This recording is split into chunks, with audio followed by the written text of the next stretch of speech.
Hi, I'm Jen Su, and you're watching Joburg Today.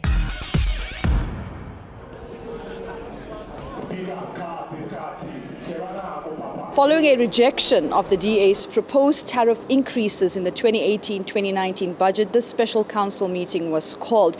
The expectation was that a revote would take place at this meeting. However, that did not happen. Opposition parties here felt that council should give due consideration to their input because, according to law, budgets and bylaws cannot be delegated.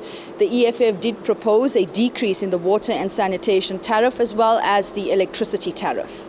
Look, we have proposed that the tariff hikes be reduced because what have been proposed by the executive is extremely high, and it was going to put a very heavy burden on the residents of Johannesburg.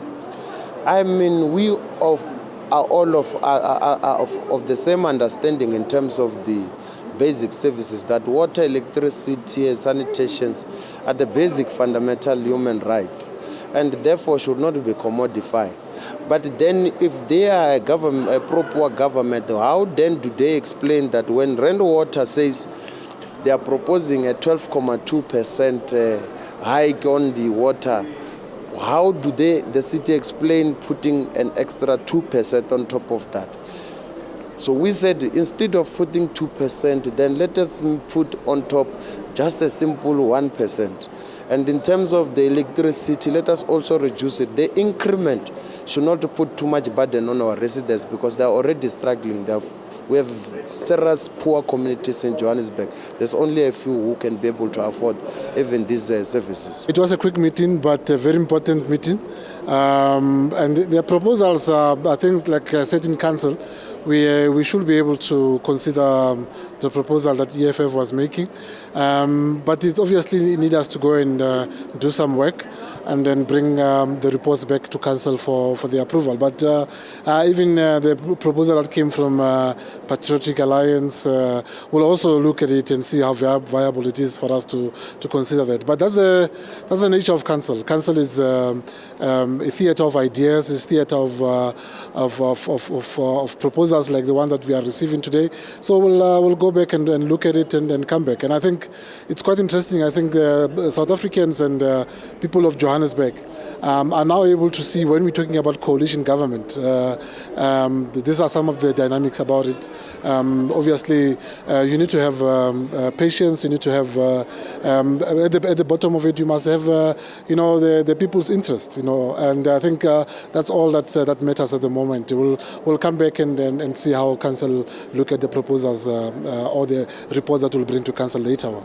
Well, I'm actually quite relieved that at long last, I think we have a viable budget.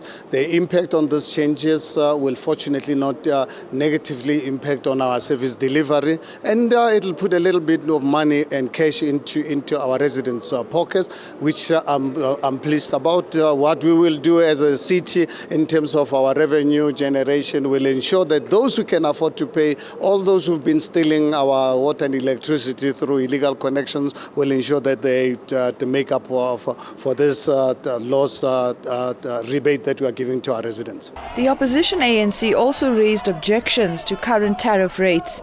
However, their final position depends on the report that the DA will submit at the next sitting of council. Well, our view as the ANC is that we need to continue engaging with the issues. We consider the reports on the basis of what is submitted to us.